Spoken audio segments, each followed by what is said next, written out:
you, Mr. Chairman. Ms. Barisi, I'll just continue. What would it take for a country to be removed from the visa waiver program? The Secretary, well, we have a host of things that we can do on a visa waiver program that is not meeting standards. So just termination is kind of where we would see the last resort. That doesn't actually help. Well, that's my question. Security. What would be the last resort? So what would it take? Termination would be the last resort. I mean, what would it take to be terminated? There's strong security concerns or contradictory interests to the United States that would lead to termination. All right, that's pretty vague. Are there specific, what strong security concerns? What does that mean? So when we're reviewing a VWP country, when we go and do our reviews, and even through the continuous monitoring that occurs outside of reviews, we're looking at their counterterrorism standards, border security, law enforcement, immigration, and document issuance standards. So if any of those became a concern to the United States, certainly a security concern, we would that would be one of the things that are considered among other measures. If I'm hearing you correctly, then, if any one of those issues that you just mentioned became a question for the United States, that country would be terminated.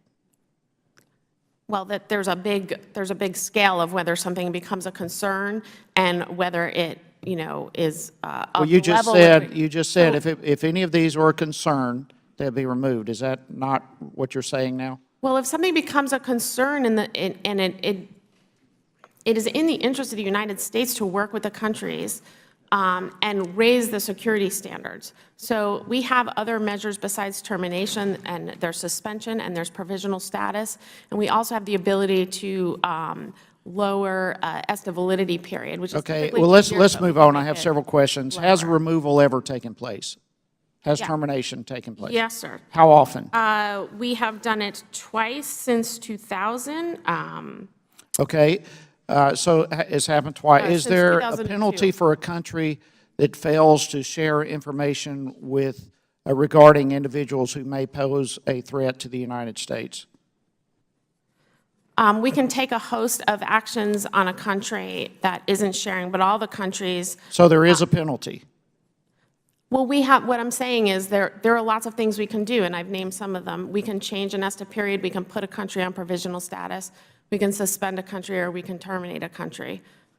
Is that all subjective, or is there a process? When do you know when that occurs? DHS would never do something without the consultation of State Department, as we do with all things for the visa waiver program. And if something were certainly to raise to that level, we'd bring in our interagency partners as well, even outside of just the State Department. Okay. Let's see. I'm assuming that, well, let me ask you this. All right, what about these individuals who are being radicalized, who have not been to countries like Iraq or Syria? Is anything being done to monitor that group? Countries that have been? Individuals who have been radicalized, but they have not gone to countries like Iraq or Syria. Are these individuals being monitored in any way? I mean, certainly if we are aware, the FBI might have an investigation open on them, but I mean, the greatest concern and the thing, you know, that certainly keeps me up at night is the individuals that were not aware, and that is their mindset. And so you don't know if they're being monitored or not?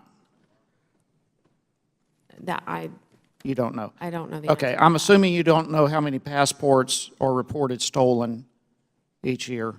Is that correct? I don't know how many are reported stolen each year. Do you know then do you know what the procedure would be when a passport is reported stolen? How do we make sure that that stolen passport is not used fraudulently by another individual? So for all manifest data that we receive, for all travelers coming into the United States, we are running that manifest data against the stolen and lost travel document. Absolutely, and that includes that includes records from that the United States puts in, VWP countries put in, and other countries. Do you believe the other Well, it looks like my time has expired. Gentleman's time has expired.